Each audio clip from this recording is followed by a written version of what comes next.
At sobrang hirap nga, no? Sobrang hirap tanggalin. Sobrang hirap ding ibalik.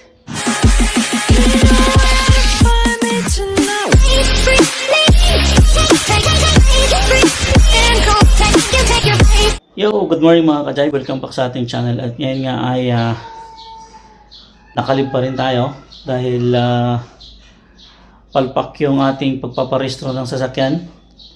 So ngayon ang gagawin natin ay ayusin natin yung ating motor. Dadagdagan natin yung kanyang coolant. Yan. So tara.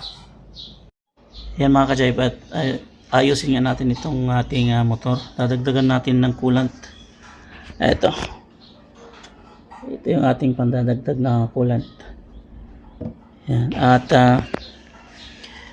actually nabaklas ko na ito mga kajay, no? So gusto ko lang i-share sa inyo dahil sa mga katulad ko na may ganitong klase ng motor. Ayan, yung Sniper 155 na version 3. So ayan, nabaklas ko na nga, no? At ito yung cover nya, yung flarings cover. So gusto ko lang i-share sa inyo na kung magbabaklas kayo or magdadagdag kayo ng coolant, kailangan munang tanggalin ito, yung sidings nya. Ayan, pakita ko sa inyo. Ganyan po yung tsura nyan kapag nakakabit. Ganyan. At kailangan yung tanggalin yung mga tornilyo, no? May mga screw yan. Kajay, mayroon din dito. At mayroon pa dito sa loob, no? Ayan, dalawa pa. And then kailangan ding tanggalin yung connection niya sa ilaw. Yan. Sa kanyang flasher, ito. Yan. Kailangan tanggalin nyo lang yan. Detach nyo lang yan. Pero dadahan-dahanin nyo mga kajayb dahil maselan yung mga ano nito. Maselan. So baka pwedeng mabali yung mga lock. Yan. And then dito mayroon pang dalawang tornilyo mga kajayb. Ayan. Ito. At saka ito. Yan. Kita nyo ba? Ito. At saka ito. And then pag natanggal nyo yan mga kajayb, pwede nyo na lang siyang ano. Yan. Tanggalin dyan. Ganyan.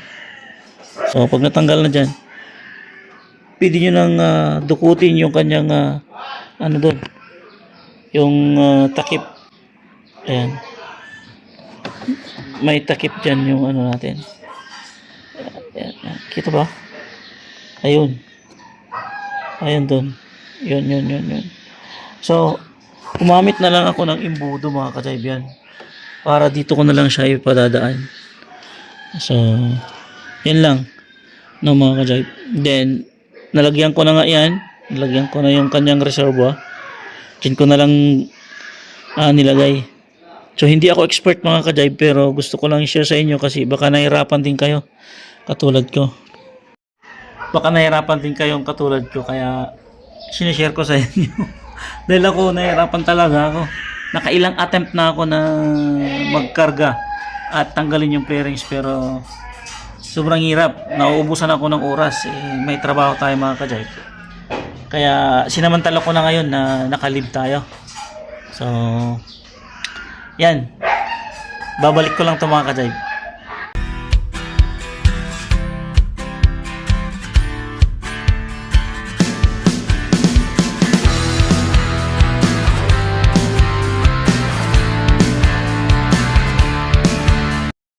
Yun mga kajayb, balik na natin. So ilalagay na lang natin yung mga tornilyo mga kajayb, yung mga screw.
So, yun mga ka-jive, tapos na.